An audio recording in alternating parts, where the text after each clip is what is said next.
Live and direct, live and I take no jive. Legalize it. So how much can a koala bear? Koala bear, koala bear. Koala bear.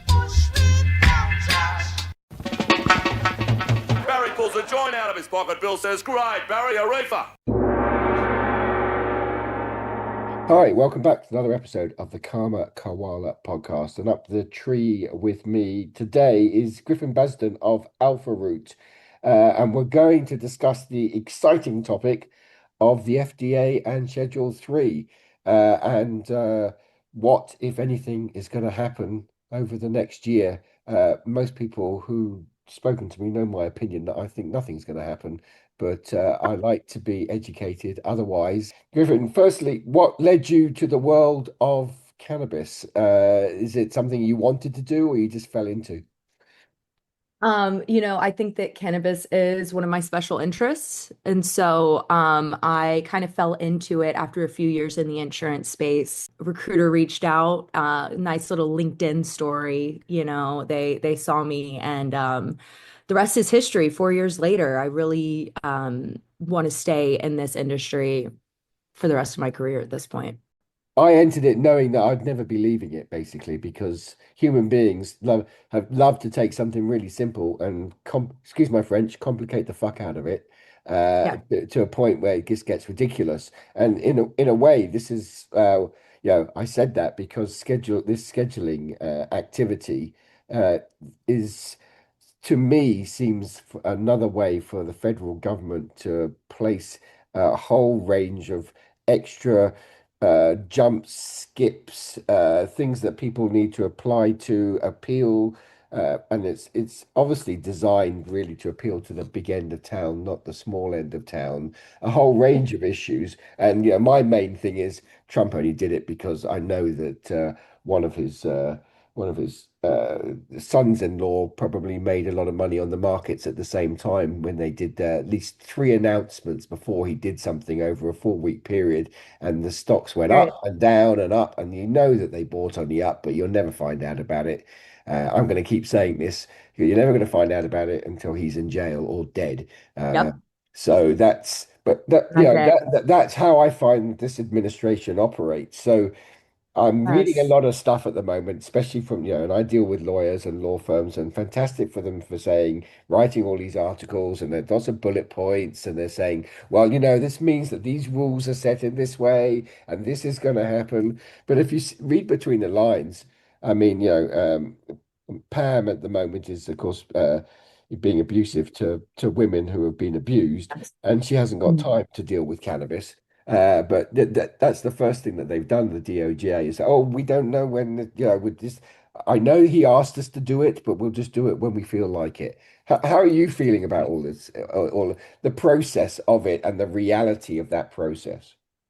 The reality is as bleak as I was expecting it to be, I Yeah. think, because, they made the direction and said, this is something that's going to happen and kind of ignited the entire industry. And everyone's like, oh, we have to get ready. We have to get ready.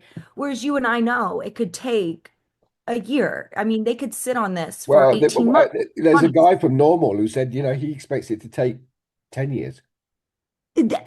Exactly, exactly. And that's a smart guy Yeah. he's because you have to think about the what's actually going to change at the administration level and the FDA and the DEA and the SOPs and the procedures that they're going to have to come up with to be able to even be in a position to regulate cannabis as a prescription drug. Like the framework does not exist at the moment. And I mean, you said it earlier, like these behemoths, like these big companies are going to be able to, turn and move with whatever the regulation is that day. But I really worry about these smaller operators who, don't have this legal weight behind them, and don't have the compliance officers to make sure that they're, in line with every single changing compliance thing. Like So it's do you it's think it's unfortunate. directing we'll call it medical cannabis because that's what we're talking Okay. about at the moment. Then I'll come across to adult use and other cannabis. But do you think it's a really a way of directing cannabis towards the pharmaceutical corporations, and then if three or four of those big cannabis companies can hack it in that world, you know what, you can join the rich man's party as well. Yeah. But really, I get the sense that the administration thinks that, oh, those cannabis companies, they'll be gone in a few years' time anyway, so it'll all be the pharmaceuticals anyway. I mean, that's I how yeah. I'm thinking that's how that I believe they think of these people who have, and they're not my favorite sorts of companies, but they seem to have, at least they've struggled through the process of getting to where they Right. are. Uh, They have they, their and they niche. can't afford to die because they've got so much debt. So they're going to be around for a little bit longer. But it seems to me the hope is that they're not around for as long as they think they might be around. Yes, yes. Like the pharmaceutical side, we work with some great smaller operators, but it does seem like the administration's plan is an M&A plan, right? Where Yeah, yeah, it's yeah, yeah, Pfizer and Moderna and all these, big companies are then able to buy cannabis companies, and then we just work in the pharma sector, which yeah. frankly I don't want to work in the pharma sector. I love working in the cannabis sector. Like it is very specific. Like we have our own culture, and I worry about being swallowed up. In terms of the actual realities of what these government agencies might do, uh, Yeah. do you think, let's say, pretend we're this time next year and we've Mm, got the most positive outlook that we can have, uh, okay. where might we be? If it moves quickly, right? And if that guy for normal's wrong and it's actually only takes a year to 18 months, not that much is going to change for the consumer, in my opinion. Like we're really looking at these high level things changing about like, you know, the FDA might be handling some prescription cannabis, right? But like the way that things look now, interstate cannabis still illegal, right? You're not Yeah. going to be able to sell over state lines, right? Cannabis is still federally illegal. And so And you come from an insurance background, so the other thing is it's never going to be involved in any health system, is it? I mean, yeah. Whereas that's how the Europeans know that they have to deal with that issue if they regulate cannabis for medical use because they have right, public health systems. In the US, that's just not girl. going to happen, and insurance Uh, companies uh, aren't really going to bother with it too much because there's not enough money in the short term for them, is there? I don't believe so. No. And I mean, all of that has to start with the FDA though. So Yeah. the FDA, has to like review it and see that their claims aren't misleading, right? Because I think that that's going to be an insurance risk for our pharmaceutical companies, if this rescheduling ever actually happens. Putting claims on your label that says like, oh, this will make you calmer, right? The FDA is going to come in and insist that you back that up. They're not going to just let you say like, oh, you're going to have clinical trials. You're going to be able to have to show that that is actually what happens when somebody Yeah. takes your product. And And so, they're the ones who are going to have to pump all the money into that research because the federal research has been cut back. So, I mean, they would have got a minimal amount of money anyway under the last administration, but under this mm, administration, I mean, just federal research across the board has just been slashed. Cannabis, I would presume, comes pretty low down on the importance level of what money's left over. doesn't it? Doesn't it? Yeah, it's honestly in America right now, it seems like nobody has money except for those people at the very top. So, And they have a lot of it. don't they? Yeah. Yeah. It's gosh, I could talk about politics all Well, day. so could I. But I'm an American history, literature, and politics major. So, and with a great love of your country, but for the first time in my life, I can't go there, and I find it very, very strange, basically, It's to watch. Especially as I come from an English background and had grandparents who grew up in the 30s, and that was oh all part wow. of the experience. Well, because we all grew up like that, so we that all this stuff is really quite close and culturally when we were taught in the 70s and 80s it's completely part of how we exist is that defeat of that these sorts of systems and how they take control in these countries and it's interesting because cannabis is not really part of the main conversation but it is a nice little microcosm of trying of understanding how they use their influence to do certain things. Yes, I definitely agree. I think that it's very much a microcosm of, you know, the big guy winning too. Yeah. Like we've seen so much M&A in the cannabis space this year. And we're seeing a lot of our New York operators getting driven out of business, unable to operate because New York State has such stringent guidelines, and there's no way for somebody who's not doing five, six, seven And million my, dollars a my other year my to other pet buy. peeve is they work with they got rid of BioTrack and decided to work with the monopoly. It's don't start me on metric. Don't start me on it's Oh, but it- this is the whole thing is it's creating a system that if you yes. look people only look at all the separate parts and go okay that's bad there but they're not joining it all together and saying oh maybe this is designed Mhm. it probably isn't fully designed, but the system designs it thus. Yes, and they say this the system works as it's intended to, Yeah. right? And so whether or not it is the intended outcome, it is the outcome, and therefore the system is working. And it's really unfortunate because the 5, 6, 7 years ago, the cannabis space was a space where you could enter in and be a successful entrepreneur, right? Entering at the ground level. And that just does not seem to be the case anymore. And as more states come online in America, it's these monopolies, these larger companies are only going to get larger.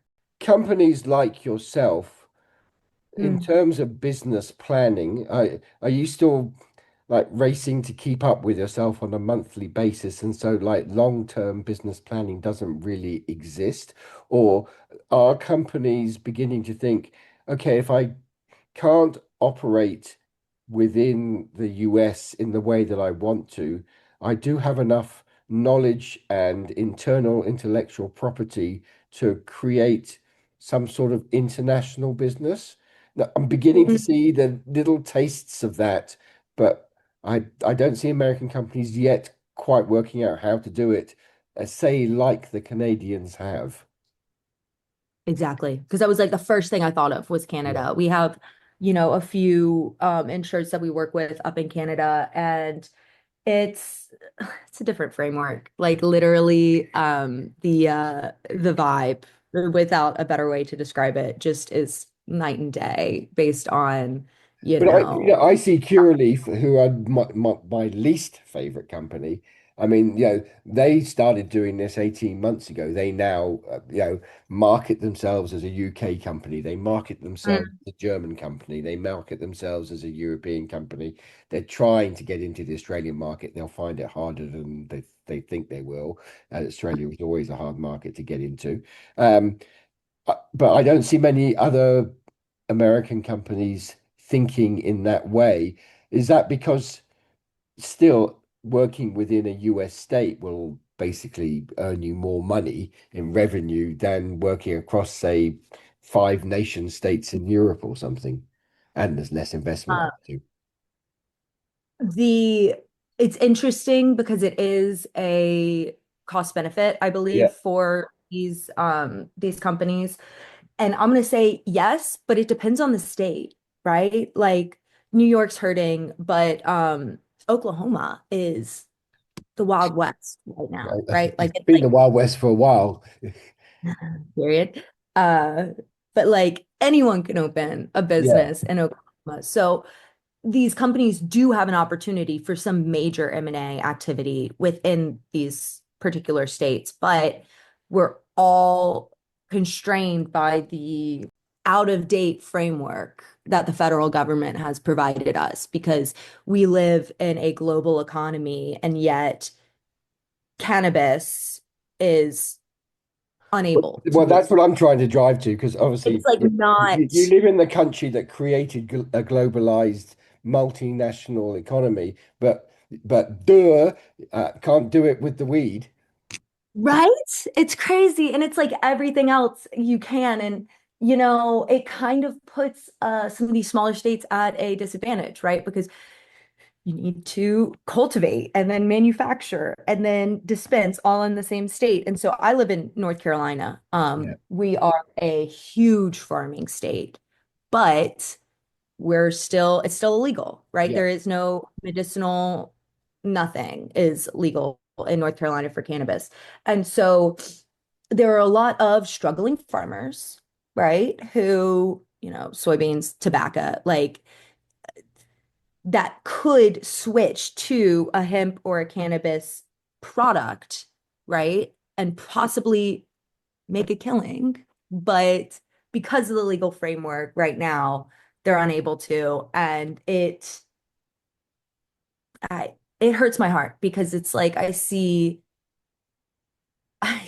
all these huge companies making a killing and you just want your neighbors to do well also. And it seems like we spoke to earlier, that's not what the system is intended to do at the moment. And so, back to the previous point, like moving into these European spaces provides these companies an opportunity to go across state lines, because like I know a lot of Americans are like, oh, a state is as big as most of the countries in Europe. no, well, look, I was once lectured when I worked for an American corporate that, they came out to Australia and they said, yeah, I still remember the quote the guy used. He said to me, he said, yeah, I love you Australian guys, but you're smaller than Montana in terms of money. So, blah, blah, blah. I said, yeah, radio, okay, whatever. But, that's not, if you want to come, if you want to deal with the world, you've got to engage with it if you want to trade with it. And it seems to me that's off the plan. And I think other countries will actually might get a steal on the US over the next, over this administration and whatever administration comes next. And then they'll lose out on a huge opportunity that essentially they created. I mean, this all happened first. Okay, Canada happened first, but it all happened first in the States, really. It just, Mhm. because of the political system, it takes a bit of time to filter through. But it almost, spiting oneself to not succeed and something that is so part of the culture now and always has been since the Mhm. mid 60s or whatever. It's just it just makes my head spin because I sometimes I just can't quite get my head around, and I've had this conversation 3 times today, and it's this sort of, they're getting very overexcited about psychedelics at the moment. You can, blah blah blah blah, but for some reason there's always this sort of stop when it comes to cannabis. You can't, I don't want to take it further than that. And then you got to crawl forward 2 steps back. Mhm. Then, oh, I don't want to take it further than that. And, other jurisdictions will eventually see the advantage and move faster on it. And especially with the pharmaceutical stuff, the Swiss and everything will just have that market. It's a huge segment. Like Yeah. they did the numbers a few months ago, and it's tens of millions, if not billions of dollars. Like we are talking about like Gen Z and like these younger generations. I mean, my generation, they're not drinking like our Well, parents and our I'm grand. not the slightly older than my generation, I like to say, but the older boomers, as I don't see myself as a boomer, 64. So I think I just come into tech Yeah. land or something. But they're the biggest growth users of these products because the one thing that the small amount of research is proving is actually not a bad thing to use in your older age because you're going to be more sensible about it and you're going to, choose things that don't damage your health. So actually, it's a huge growth area. But yeah, Helps pain. Yes, like there's so many benefits, and I could get into the whole thing. I mean, the my take is the only reason it is illegal in America and has been, right, and initially is because it was an indigenous plant that was used in religious reasons, right? In ceremonies and stuff for the indigenous people of America.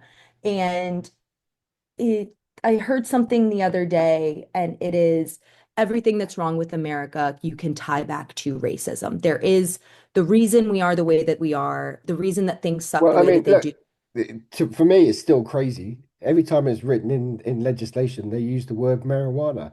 And even worse, half the time they spell it Marihu. I mean, it's like, is this 1935 or what? Yeah, literally, literally. It's blatant, and the stigma of all of this, right? Like we all hope that rescheduling will lead to destigmatization, which will then help the broader cannabis space. Um, but at the moment, like it's So, everything is up in the air, right? so it's all up in the air.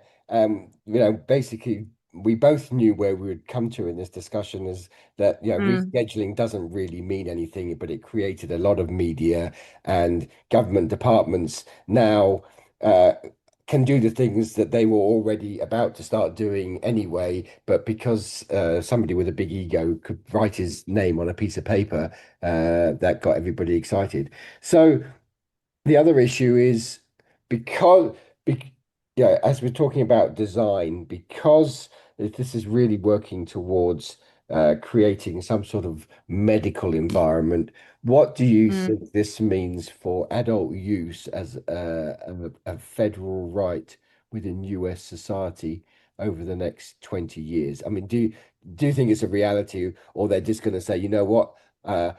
We're Republicans, so we're going to use our little states' rights argument as a way of us avoiding dealing with something, so we don't get voted out by a bunch of other people who don't like stuff, basically.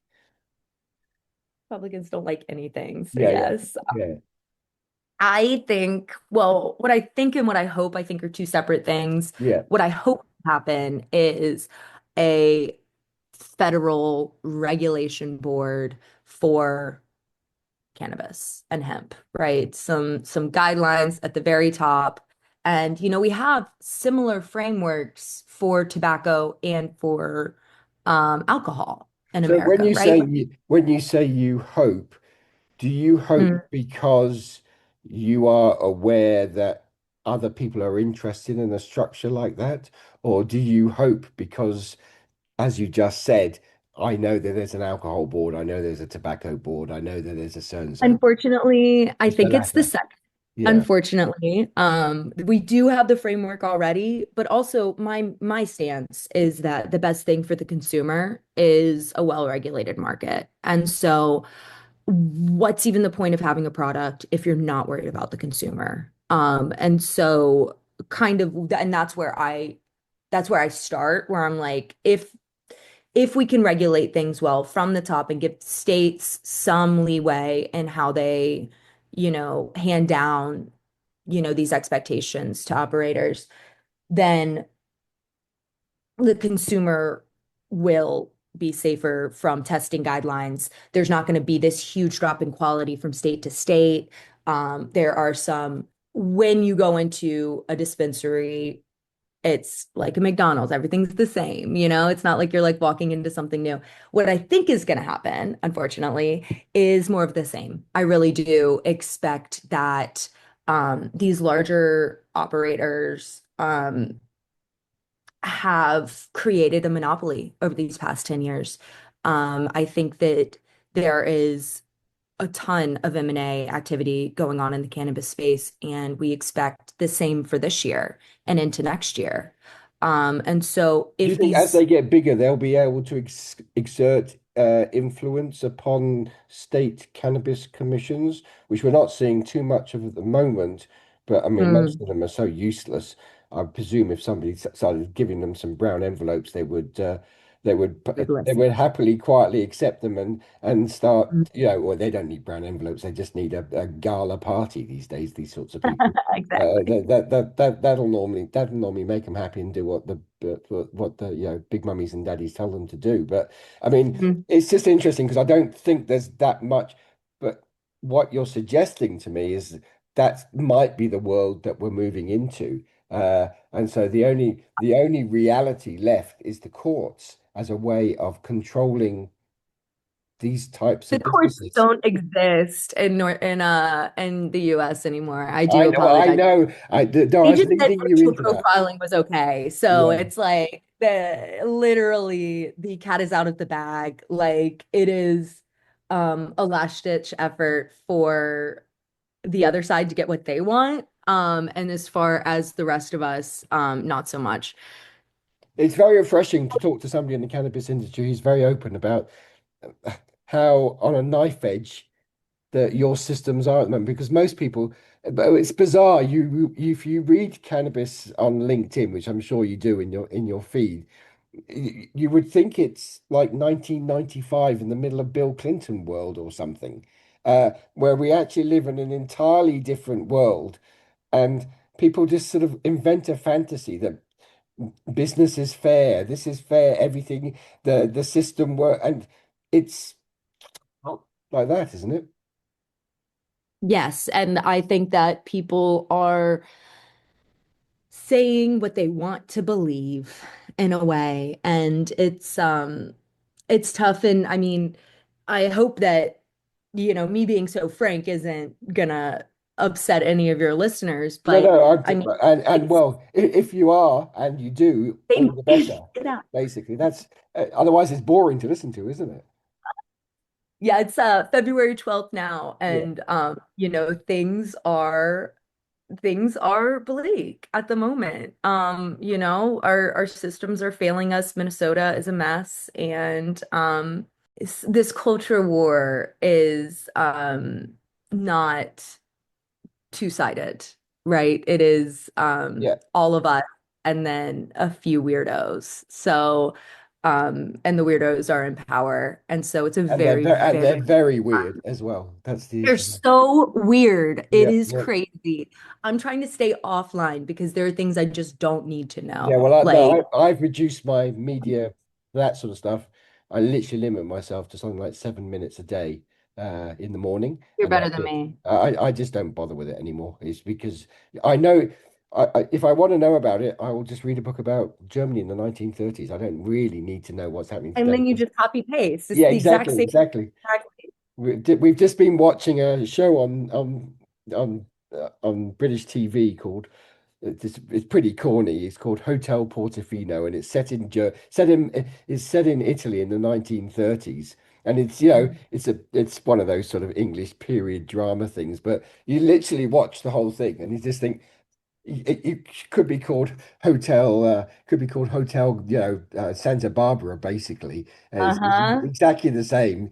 Um, it's quite funny because even as it's as soft as possible and it's all period drama, but the thing is it's still bang straight in your face, exactly the same Uh-huh. thing is happening. So it's really refreshing to be able to have a conversation on the podcast that is about cannabis, but also about the wider issues of what's We happening do in the exist, US. right? We exist in the framework of Yeah, all of that. Like all of that is going to inform what happens next. And much like what's happening in America right now on the larger scale, there isn't enough information to say how this is going to impact our cannabis operators. But the way I see it now is things are bleak at the moment, but I know that the people are stronger. And so there has to be a light at the end of the tunnel, because we do live in a You global are society. American, so you have to be positive. You need to move to England. Everyone's And then you watching can us. then you can be negative the whole time if you want. Uh-huh. That's American. Like, at the end though, I mean, there's a light at the end of, there has to I be, know because we're all, you know, promise for all us UK people sit there thinking, well, eventually they're going to end up like us. They're going to be miserable about everything. They're going to all go Morrissey. It's going to happen eventually. it's 65 and sunny in North Carolina right now. I can't be as miserable as you Brits. Sorry. No.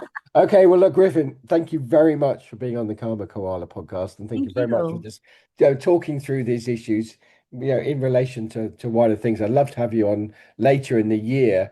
I fear to have another version of the same conversation, and probably slightly less positive, but you never know. Things may Changes. improve. It gets better. Yeah. It's we're gonna be back later this year. No, I really appreciate you having me, and this was a great conversation, very refreshing. And so I do appreciate it, Sean. Okay. Thank you very much for being on the Karma Koala podcast. Live and direct, live and I take no jive. Legalize it. So, how much can a koala bear? Koala bear, koala bear. Koala bear. Barry pulls a joint out of his pocket. Bill says, great, Barry, a reefer.